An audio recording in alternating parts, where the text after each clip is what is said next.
ओम शांति। आज ये हम सुना रहे हैं कि मोक्ष क्या होता है। दुनिया में ऐसे बहुत लोग हैं जो आप सुनते हैं, कोई दुख होता है, कोई परेशानी होती है तो हमें कहते हैं कि हमें मोक्ष का मार्ग बताओ, लेकिन वास्तव में वो करना कुछ नहीं चाहते हैं, लेकिन एक कहने मात्र कहते हैं कि हमें मोक्ष का मार्ग बताओ। इस दुनिया में जन्म मृत्यु में हमें आना ही नहीं है, ऐसी बातें आप सुनते हैं। लेकिन मोक्ष क्या होता है? गीता में कुछ बातें ऐसे हैं जो भगवान वाच कहा हुआ है, जो मुनि अपने इस कर्मेंद्रियों को जीत कर अपने को आत्मा समझकर परमात्मा की याद में शरीर छोड़ते हैं, वो परमात्मा में समा जाते हैं। वो परमात्मा के समान स्थिति को प्राप्त कर लेता है।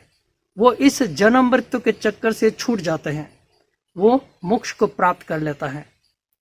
इस बात को लेकर दुनिया में कई लोग हैं जो अपना घर बार छोड़कर जंगलों में जाकर, पहाड़ों में जाकर मोक्ष प्राप्ति के लिए प्रयास कर रहे हैं, पुरुषार्थ कर रहे हैं। लेकिन वास्तव में मोक्ष क्या होता है उसको हमें समझना, जो भगवान अब आकर हमें समझा रहे हैं। मोक्ष क्या होता है? मोक्ष एक सर्वोच्च स्थिति है, परमात्मा के समान की एक स्थिति है। इस दुनिया के दुख, दर्द, भय, निंदा, स्तुति, मान, अपमान, इन सब से परे की एक स्थिति है, परमात्मा के समान की स्थिति है। लेकिन वो स्थिति को प्राप्त करने के लिए जो विधि बताए कि अपने इस कर्मेंद्रियों को जीतकर अपने को आत्मा समझकर परमात्मा की याद में शरीर छोड़ना है, तब जाके वो स्थिति को प्राप्ति होगी। अभी उस बात के लिए पहले तो हमें आत्मा समझना पड़ेगा। आत्मा क्या होती है हमें जानना पड़ेगा, आत्मा समझना पड़ेगा। और परमात्मा की याद में अगर हमें शरीर छोड़ना है तो परमात्मा क्या होता है, परमात्मा कहाँ है, कैसे है परमात्मा, कैसे परमात्मा में याद में रहना होता है, ये बातें तो हमें सीखनी पड़ेगी। अगर हमने स्वयं को आत्मा समझा ही नहीं, आत्मा क्या होता है हमें पता ही नहीं है, परमात्मा क्या होता है, परमात्मा कहाँ है, परमात्मा कैसे हैं, उनकी याद में हमें कैसे रहना होता है, इन सारी बातों को अगर हमने जाना ही नहीं और ऐसे ही हम परमात्मा की याद में हम कैसे शरीर छोड़ देंगे, ऐसे हमें मोक्ष कैसे प्राप्ति हो जाएगा। तो हमें इन सारी बातों को हमें समझना है। और दूसरी बात जो थे कि इस कर्मेंद्रियों को जीत कर हमें आत्मा समझकर परमात्मा की याद में शरीर छोड़ना। इस कर्मेंद्रियों को जीतना माना ठंडी, गर्मी या निंदा, स्तुति, मान, अपमान, हर बात में हमें समान रहना है। इसका मतलब यह नहीं है कि हम कोई बर्फीले पहाड़ों पर जाकर कोई अपना वस्त्र उतार कर हमने कोई ठंडी को जीतेंगे, ऐसी बात नहीं है। हमें दुनिया के बीच में रहकर हैं, ये हमें सर्दी, गर्मी, मान, अपमान, निंदा, स्तुति, हर बात में समान रहकर हमें दिखाना है। अर्थात कोई हमें मान दे या अपमान करे, कोई सर्दी हो, गर्मी हो, हर बात में एक निसंकल्प स्थिति हमें बनाकर दिखाना है। ऐसा नहीं कोई हमें अपमान करे तो हमें गुस्सा आ जाए तो हम फेल, अर्थात हम उस कर्मातीत स्थिति के लायक नहीं हैं। हर बात में समान रहकर हमें यहाँ रहकर दिखाना है। जैसे कोई लड़ाई के मैदान को छोड़कर अगर आपने को विजय घोषित करे, ऐसा हो सकता है क्या? लड़ाई के मैदान में रहकर ही लड़ाई करके विजयी बनकर विजय का सर्टिफिकेट लेना है। इसी प्रकार इस दुनिया को छोड़कर कोई जंगलों में, पहाड़ों पर जाकर हमने अपने को कर्मातीत स्थिति को पा लिया या मोक्ष को पा लिया, यह हम कह नहीं सकते। इस कर्मेंद्रियों को जीतना है तो दुनिया के बीच में रहकर ही हमें सर्टिफिकेट लेना है। ऐसे नहीं हम मोक्ष को प्राप्त कर लेंगे। इस कर्मेंद्रियों को जीतने का, दुनिया से आकर्षणों से जीतने का, ये सर्टिफिकेट हमें दुनिया से ही लेना है।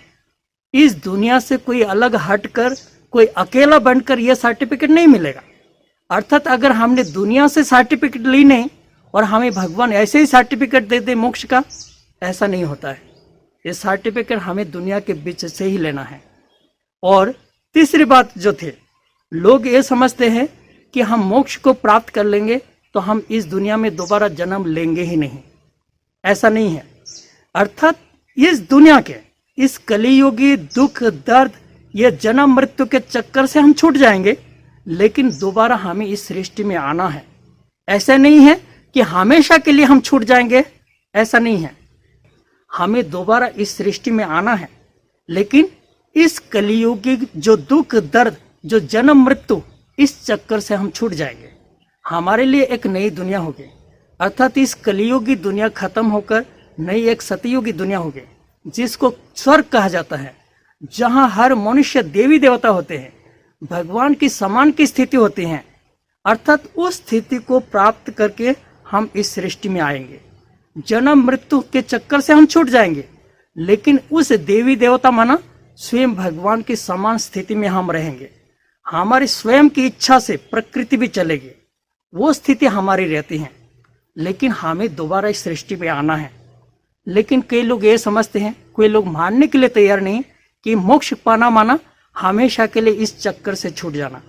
लेकिन पूरी बातों को हमें समझना है। गीता में भी वो महावाक्य है, थोड़ा हमें ध्यान से समझे। गीता में भगवान के लिए भी वो बातें हम समझे। भगवान वाच, जब जब धर्म की आती ग्लानि होते हैं तब मैं आता हूँ। तो भगवान को भी बार बार आना पड़ता है, भगवान को भी बार बार आना होता है, माना हमें भी आना है।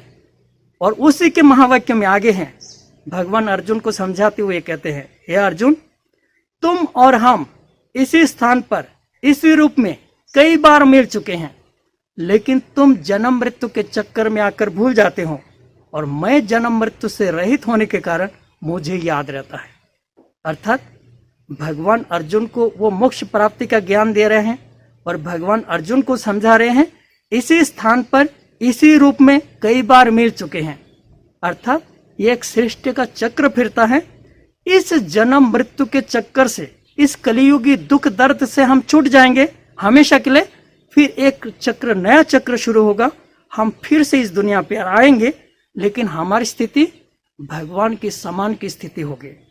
हमेशा के लिए हमारा दुख दर्द समाप्त हो जाएगा, लेकिन ये चक्र फिर से रिपीट होगा। फिर से इस सृष्टि चक्र के अंत में, कलियुग के अंत में परमात्मा आकर फिर से हमें इस मोक्ष प्राप्ति के हमें मार्ग बताते हैं। अर्थात इस कलियुगी दुख दर्द, इस जन्म मृत्यु के चक्कर से हमें छूटने का मार्ग बताते हैं।